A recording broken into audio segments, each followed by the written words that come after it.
to the Wild Wisdom Podcast with Dr. Patricia Mills. I'm Dr. Patricia. This podcast is for people who want to transform their health, restore their hormones, and reconnect to their body's natural wisdom. Hi, I'm Dr. Patricia. I'm a Canadian medical doctor, published author, internationally recognized researcher, and passionate advocate for your health. Here, we'll explore the intersection between ancient wisdom and cutting-edge science, distilling the essence of true health into practical steps you can take. Wild wisdom is instinctive knowledge in action. Thanks for making this part of your day. Hello, and welcome to the Wild Wisdom Podcast. This segment has been taken from Thrive Thursdays with Dr. Patricia Mills. I hope you enjoy this episode, and here is Dr. Patricia Mills. Hair loss and hair thinning. Why does it happen? And is there anything we can do to reverse it so we can boost our confidence? Hi, I'm Dr. Patricia Mills. I'm a holistic medical doctor, specialist in physical medicine and rehabilitation, practicing functional medicine, women's health expert, and passionate advocate for your empowered health transformation. Welcome to my Thrive Thursday episode when I come live with you covering topics of interest with practical solutions to your everyday health concerns. I'm really excited to be diving into this topic today. And if you're joining me live through my private and free Facebook group for women, Wild Wisdom for Women with Dr. Patricia Mills, MD, please join if you're not a member.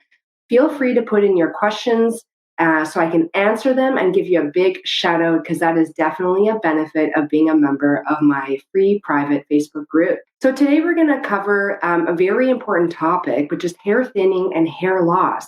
And I myself experienced problems with this a few years ago. And I noticed that a lot of the people, the women that I was working with, were having problems with this as well. And this caused me to want to dive right into the research, and dive I did. So many different fields of research in order to answer this question.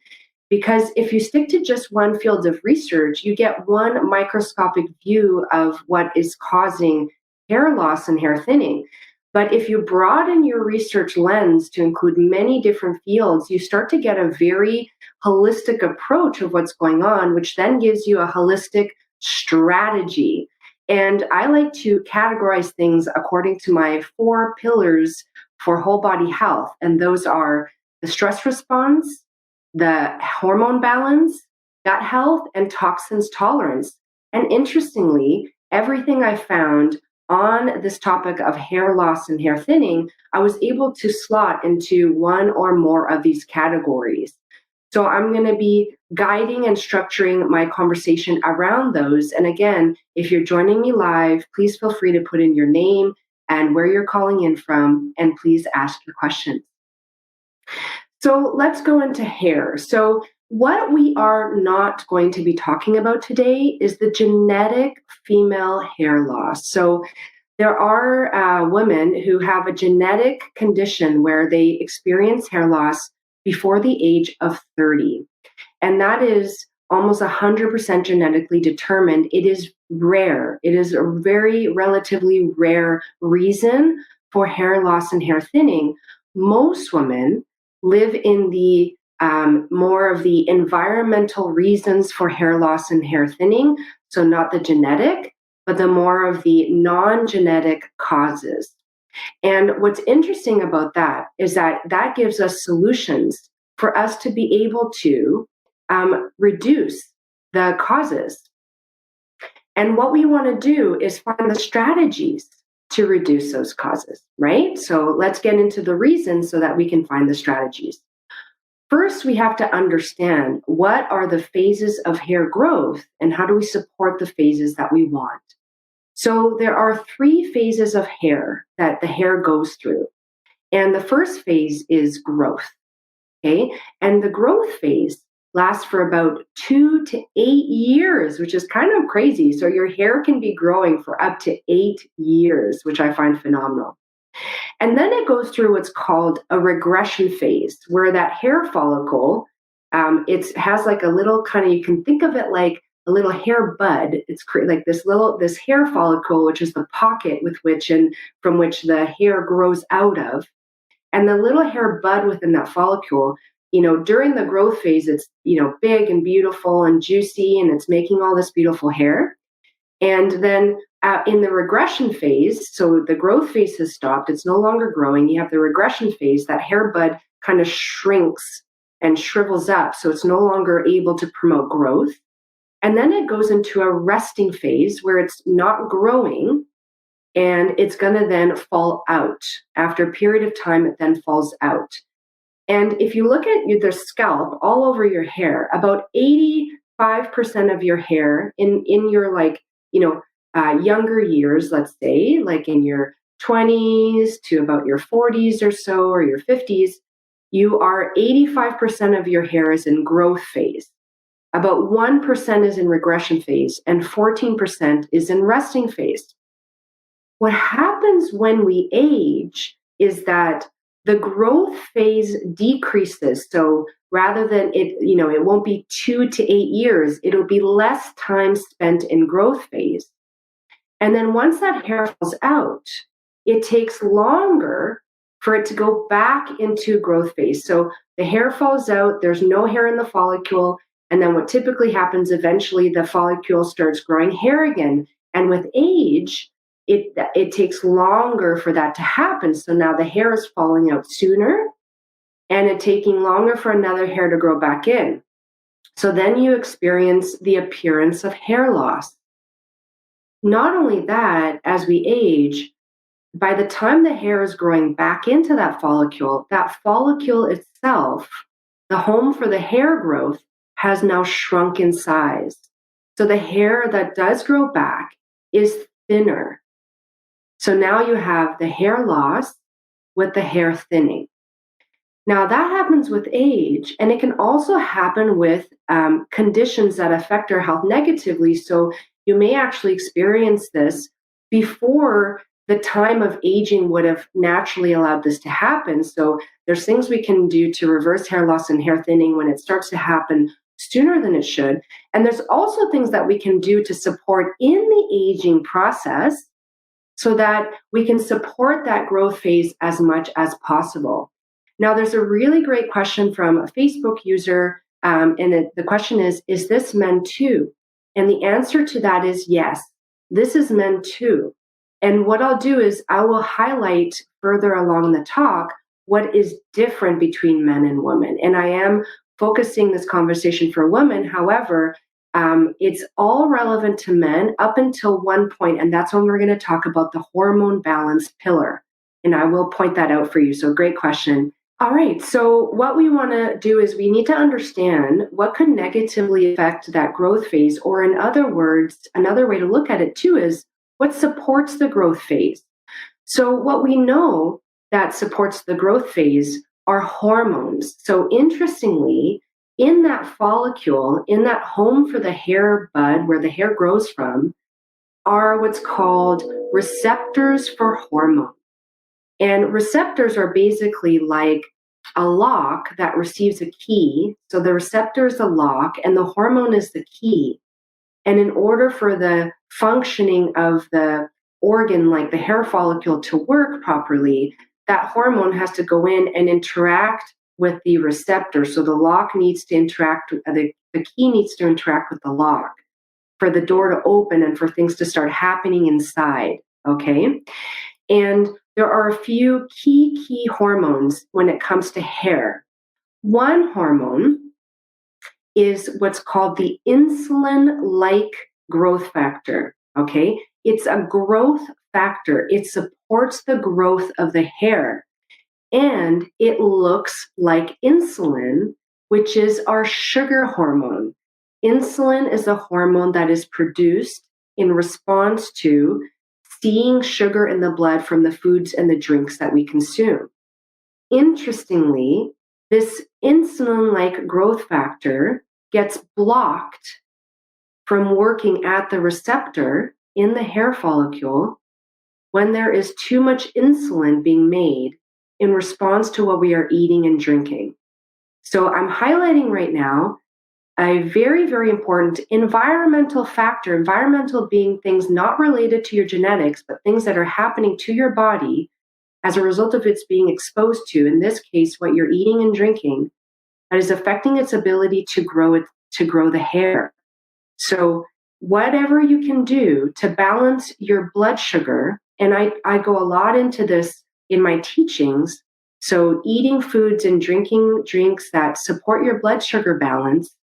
So avoiding what I call the fast carbohydrates, which are sugars, refined flours that are found in processed breads, pastries, pastas, cookies, pizzas, candies, protein bars.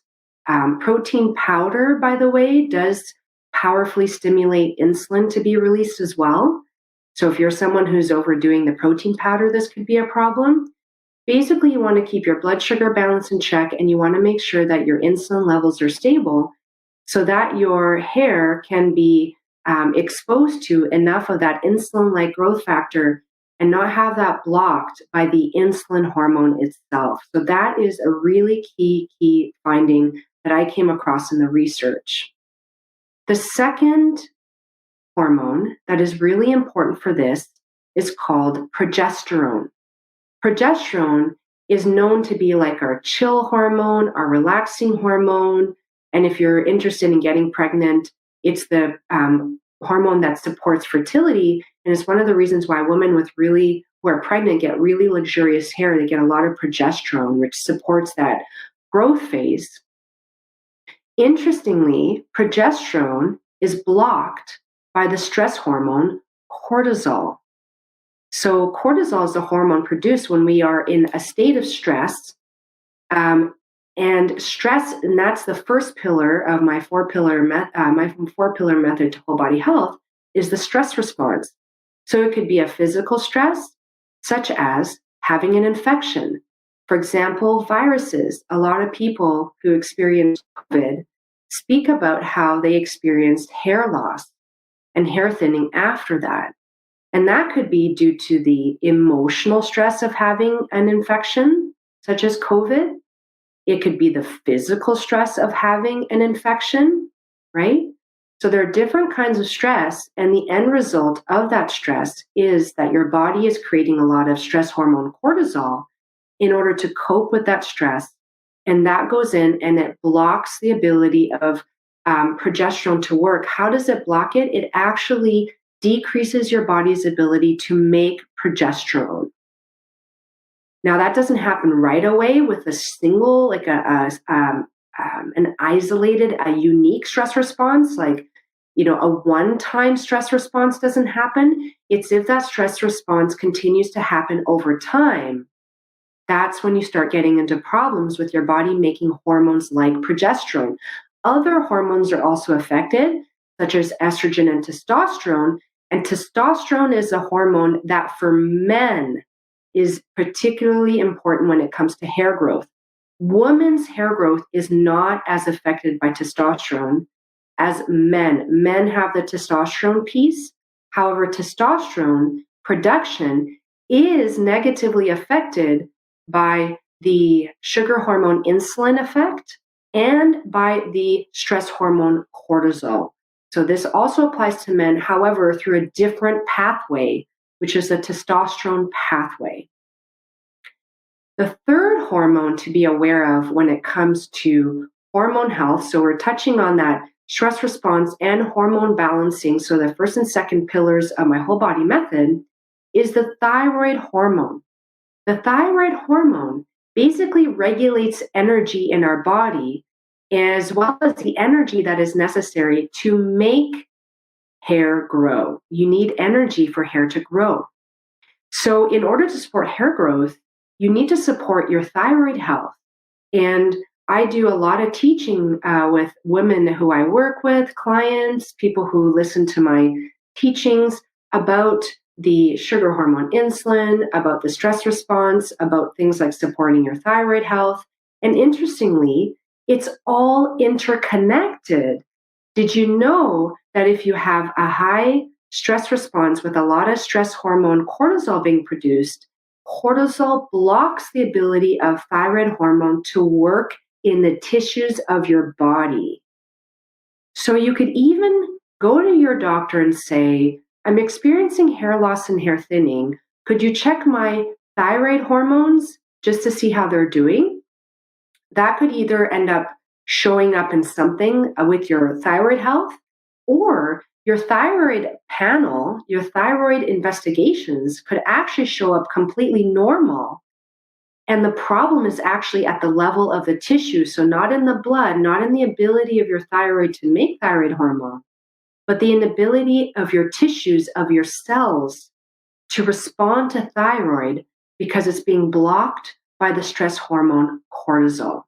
Isn't that so fascinating? So when you're talking about whole body health, you can do a bunch of investigations to look at how your health is and where you're at. And in the end, you still have to address all of these 4 pillars for you to know that you are doing what you can do to fully support your whole body health. Then let's talk about gut health. That is a very important pillar because your hair requires nutrients for it to grow. Just like anything else in the body, you need enough nutrients in the body to support the proper functioning of that organ, and hair is no different. And hair, when it comes to triaging the importance of what needs to, have enough nutrients and what doesn't, your body is going to determine that your heart is more important than your hair, for example. So if you have a limit on the amount of nutrients coming into your body, thankfully, your body's going to say, well, we don't want you to not have a functioning heart. Let's take those nutrients and direct them into the heart, which means that we're not going to have enough to direct to the hair growth. So you need to make sure you always have enough nutrients getting in. And nutrients depend on your gut health. And gut health is basically an all-encompassing umbrella for things like your digestion. Do you have enough stomach acid to break down your protein? Are you chewing well? Because your stomach doesn't have teeth and you need to have that mechanical action through the chewing to break down your food. What is the health of your gut in terms of its lining? Is the lining damaged so that the gut lining damaged so that it can't absorb nutrients? Is the microbiome, the gut microbiome, which is the community of organisms living in your gut, is it in a healthy state? Because it is responsible for helping you break down your nutrients and maintaining the health of your gut lining. So all of these factors are important. And in the umbrella of gut health, I also consider what it takes to maintain a healthy gut, which is an appropriate diet. Your gut health is harmed by processed foods. Most processed and packaged foods have chemicals and additives that harm the gut, the health of your gut. So that's one negative thing about processed and packaged foods. And also, there is no way that food scientists, nobody has come close to mimicking the intelligence of nature and all of the nutrients that exist in foods like vegetables and fruits and nuts and beans and seeds and meat, fish, eggs, dairy. All of these foods contain a whole host of nutrients, some of which we understand better than others, and many of which we are completely unaware of. And the only way you can guarantee to get those nutrients into your body is by eating a whole foods diet, similar to the Mediterranean diet, for example.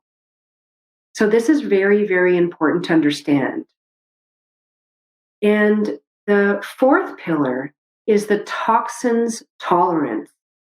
And what is really interesting about the toxins tolerance is that you can look at it from many different angles. So we talked a little bit about it in the gut health because we talked about the toxins in your processed foods. Some people have a little bit more tolerance to that than others. And you don't know what your tolerance to those chemicals in those processed foods are. So rather than playing Russian roulette with your health, you might as well start slowly but surely eliminating processed foods from your diet and replacing them with the healthy foods. Now, I am going to say here before I move on to the rest of the toxins tolerance, which includes a very fascinating study that I came across that really explained a lot of this for me when it came to hair, is I offer online health promotion programs for women designed specifically to help you with these 4 pillars of whole body health. So if you are feeling lost and overwhelmed and confused, it's okay. I'm here for you. Please reach out and I will send you the information about my online health programs. And hopefully you find one that's a good fit for you. And if not, there are so many great health professionals in this space offering wonderful programs addressing these issues that, be a savvy consumer, look around, find one that fits your needs, and start taking that next step or next steps towards your whole body health, because you deserve it. Truly, I do believe it. So let's continue with the toxins tolerance. I found this really fascinating study where researchers actually took women without hair loss and hair thinning, with hair loss and hair thinning, and they actually took a piece of their scalp. So they took a little piece of the scalp out of their head and analyzed the scalp under microscopes and using many different techniques. I don't know who these women are who volunteered for this study. Thank you so much for your sacrifice of your hair tissue, because the findings were super fascinating. What they found is that in the women with the hair loss, there was much more mini inflammation or micro inflammation. Now, what I want you to understand is that there are certain kinds of hair loss associated with massive inflammation that you get from autoimmune conditions. And that kind of hair loss results in big, patchy areas of hair loss. Like it's called alopecia, where like big patches of hair fall out and you get this like shiny, hairless patches of skin.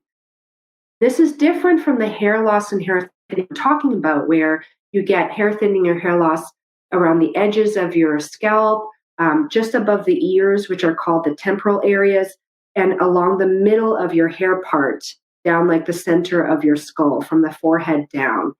That's the kind of hair loss we're talking about. The massive inflammation hair loss from autoimmune, that sits in its own category of, big inflammation. And it's still the 4 pillars, and you still need to address all those 4 pillars. It's just that you're going to require much more heroic efforts in order to address those causes. You're going to have to really, really hone in on those 4 pillars. In the study, though, they took regular run-of-the-mill hair thinning and hair loss women, and these women had signs of inflammation in the scalp. And what's interesting about inflammation is that it's a sign that something is irritating the body, and in this case, irritating the scalp. And what's interesting is that inflammation was on the outer part of the scalp tissue. So not on the inside part, but on the outside part, the part that's exposed to the world, to the environment, the part that you can touch with your finger. And what the researchers, their thoughts on this, which I agree, is that this was an indication that the irritation was coming from things that were being put on the scalp. So what goes on the scalp? Shampoo, conditioner, other hair products like gels and mousses, hairsprays, and for a lot of women, it's dyeing our hair. So, for example, tomorrow I'm going to go and get my hair highlighted. And what I do is I ask my hairdresser to stay away from my scalp for my highlights.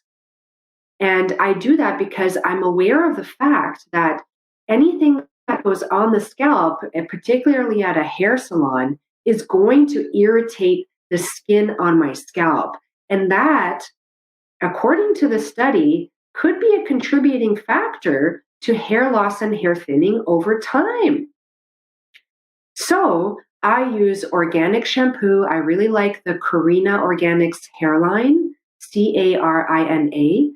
And what you want to do is you want to make sure that's a very clean line with no funny chemicals like sodium benzoate or phthalates or SLS. And there's so many to list that rather than telling you what to avoid, I'm going to tell you what to look for. And you can use Karina Organics, look them up online and look at their ingredient list and use that as an example when you're shopping for yours, if you can't access something like Karina Organics where you live. And I also use things like castor oil mixed with sesame seed oil to moisturize my scalp and hair, rather than using more chemical products, even products that are marketed as oils and hair oils. Unless all it has is the oil, any other thing added in, such as a preservative or a chemical that makes it smell good, is going to potentially irritate your scalp and contribute negatively to this hair loss, hair thinning problem. So in summary, in order to reverse and address your hair loss and hair thinning, you need to look at these 4 pillars: the stress response. How can you improve your stress response to what's going on in your life?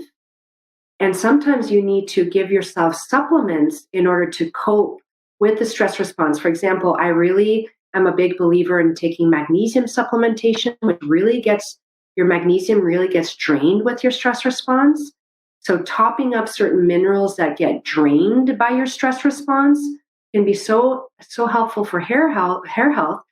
And next week on my Thrive Thursday episode, I'm going to be talking about one really amazing supplement that I have found has worked wonders for myself and my clients for hair growth. And I can't wait to talk to you about that next week. And it's not magnesium, although magnesium is very helpful as well.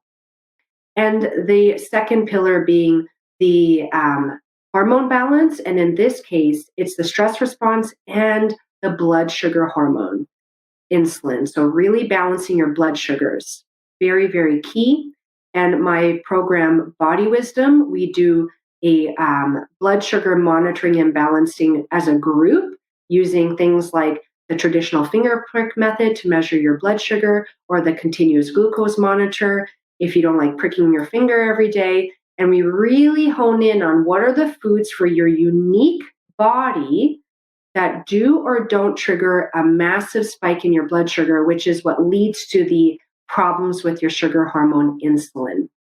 Then the third pillar, the gut health, making sure that you are eating wholesome foods, avoiding processed and packaged foods, and starting to dive into the topic of nurturing the health of your gut lining, your digestive power, and your gut microbiome, and following doctors such as myself who really love to get deep into that topic. That's a whole other realm of conversation that we would need to dive into. And it is definitely the things that we cover in these Thrive Thursday episodes over time. And also they are what we go deep into in my programs, such as the Wild Collective, where we do really, really deep understanding of how to repair and reverse the damage to our gut health. And then the fourth pillar, the toxins tolerance. And women are so particularly affected by this pillar because we are the ones who are consuming a lot of these health products. Although men now are catching up, men are using more and more body products, and they're running into more and more problems with their health, I believe, as a result. So this is something that also applies to men as well. I have some really amazing questions from participants, so I'm going to put them here. First question is, does the firstborn child have thicker hair even as they age to senior citizens in comparison to other siblings? It seems like this in my family of 6. She says she got the best of everything because she was born first. That is a really great observation and question. So a couple of things about that. When we create a child in our womb, we pour our nutrients into that child. So the body will pull nutrients from our body to build this child. And what's interesting is that if you look at traditional cultures, looking back into the hunter-gatherers, and this requires us, we know this because there are still traditional hunter-gatherer populations on this planet. And if you observe their traditions, they will wait 3 years between every child because they have learned that it takes about 3 years for the female body to replenish its nutrients with intentional nutrient replenishing practices, such as eating very nutrient dense foods like properly prepared plants and beans and nuts and seeds, and the proper amount of protein coming in. So this is a really important take-home message, that it is possible that depending how long it was between the birth of children, it may be that your body was more and more nutrient depleted between the births of the children, and so your health can suffer, and there's less nutrients available to the child and to the subsequent children as well. So that's one reason. The other reason is that there are genetic differences, and some children, they continue to have a full head of hair, because that, that growth phase, resting phase, regression phase and resting phase, and then the hair fallout, and then the hair growth, those phases actually, they tend to have more of the growth phase and less of the falling out phase. So they tend to keep their head of hair for longer. So they some kids are born with a full head of hair and then it all falls out and they get that bald phase because it's all synchronously happening together. It's a growth phase to the fallout phase. Whereas some kids, they have like much more overlap with those phases. So it looks like they're almost not losing hair. So that's one of the reasons for that too. So that's hopefully that explains a little bit about why your firstborn might have had a different set of hair than the subsequent children being born. Now, another question. So another Facebook user is saying, your research is fascinating. Everything is so interrelated to your 4 pillars. Thank you. And yes, inflammation does cause imbalance of our homeostasis. Yes, our body balance. That's right. Staying away from chemicals is a challenge. Is going with organics as much as possible the best way? Yes, and there's a caveat to that. So this is the answer. Organics is definitely important, and you have to become a savvy reader of ingredient lists. There is no way to get away from this. Some brands and producers will put organics or natural or healthy, they'll put it on their label, but if you read the ingredient list, you will start to notice that there are some not great ingredients in that list. And I was staying over at a friend's house and I was looking through, I always do this, I look through the ingredient lists of shampoos and conditioners, and I was noticing how the branding, they were very intelligent with the branding, argan oil for hair growth and, all of these beautiful, words. And then you look at the ingredient list and it's just tons of chemicals, even when it said organic on it. So you do have to get a really savvy understanding of how to read ingredient lists, which is why I give the brand Karina Organics as an example of a good ingredient list that you're looking for. So I hope that answers your question. Another great question is, does blow drying and curling irons hurt hair growth? That's a great question. So curling iron, I'm assuming you're not getting close to the scalp, so that wouldn't hurt your hair growth because the hair growth happens from inside of the scalp. And drying your hair, if you are drying your scalp, like if you're aiming the heat at your scalp, that could cause an inflammation to the outer portion of your scalp, which just occurred to me as a result of your question. So thank you for your question. So it is possible that blow drying can damage your scalp health if you're aiming high heat directly at the scalp. Curling irons, as long as it's not touching the scalp itself, should not. So great question. Thank you. And then the Facebook user says, this is the one that asked the question about her first child versus the other children, says, wow, that explains it, one child after the other. Yes, and just so you know, this is not about having any regrets. This is about having a greater level of understanding and also being grateful for the fact that you have 6 beautiful children in your life. And I'm so, thankful for you bringing wonderful people into this world. So congratulations. Here's another great question. What about facial soap? Probably affects scalp too. Do you recommend one? If you're putting it on the face, it wouldn't affect the scalp. And what I would recommend is if you're interested about how I do my skincare routine, go into my YouTube channel, Dr. Patricia Mills MD, and go into my skin health playlist. And I have there a bunch of videos that teach you what I do to moisturize and cleanse my skin. I use specific oils that I mix myself, and it's very, very relatively affordable and easy to do. And I find that my skin health has just been really, really wonderful as a result. So great, great questions. So thank you, everybody who participated today. I so appreciate your questions and your participation. If you're watching this on a replay, please feel free to put your questions in the comments. I do my best to monitor them over time and make sure that I answer them. If you found this helpful, please save, share, and subscribe. Sharing is caring, and more women and men. So if you're watching this and you're a man and you got some good advice out of this, this was for you too. We need more people on this planet feeling better, being better, feeling amazing so they can really achieve their life's purpose. And I look forward to seeing you again next week.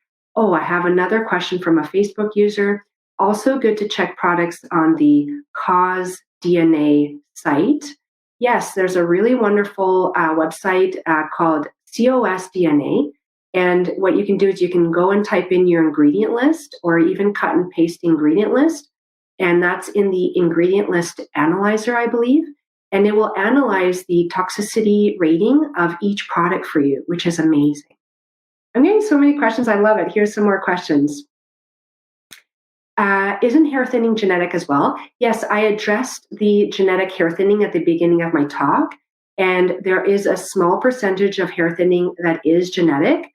And that is 100% genetic. Sorry, let me explain that a little bit better. So there are some women whose hair thinning, it's completely genetic, and there's very little, if anything, that they can do to reverse it. The rest of us, about 95% of the cases, it's environmental with a little bit of genetic predisposition. So you may have a genetic predisposition, so the genetics may load the gun, but the environmental factors pull the trigger. And in that case, if you work on the environmental factors, then the genetic piece doesn't get played out. The gun doesn't get pulled. And in this case, you could even pull the bullet back in. So that's what's beautiful about this information. Another question here is, does ponytails, hats, etc. affect?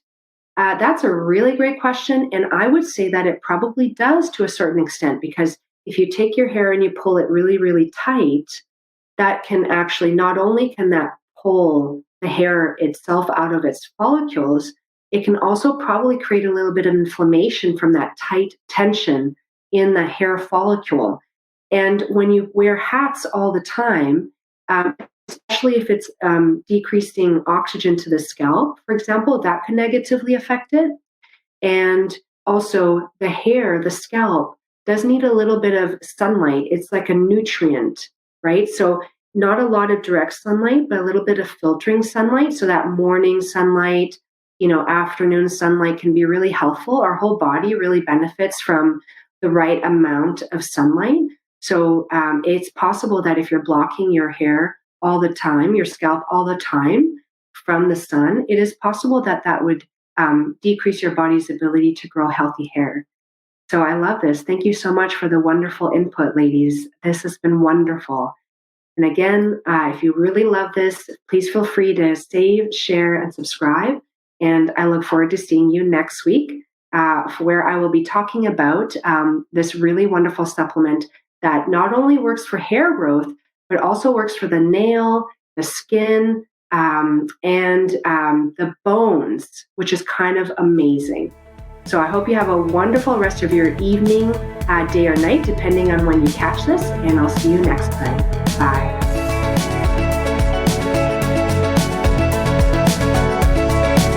Thank you for taking the time to listen to this podcast, Wild Wisdom with Dr. Patricia Mills. If you like this podcast, please take the time to like and subscribe, and please feel free to leave any comments and look below for the contact information if you want to connect with me directly. Thank you, and I hope you have a wonderful day, evening, or night. Hi everyone, I hope you enjoyed this episode. Just a reminder, this podcast is for educational purposes only. This podcast is not a substitute for a professional care doctor or other qualified medical professional. This podcast is provided with the understanding that it does not constitute medical or other professional advice or services. If you are looking for help in your journey, it is important that you seek out a qualified health practitioner. If you would like to work with Dr. Patricia for her expert health transformation guidance, please email her at info@drpatriciamills.com to book a discovery call. You can also find Dr. Patricia on Instagram at Dr. Patricia Mills and Facebook at Wild Wisdom for Women with Dr. Patricia Mills, MD. For access to all of Dr. Patricia's educational videos and more amazing perks, consider becoming a Patreon member. Links are in the description of this episode. It is important to have an expert in your corner that can help you make the changes you crave, especially when it comes to your health.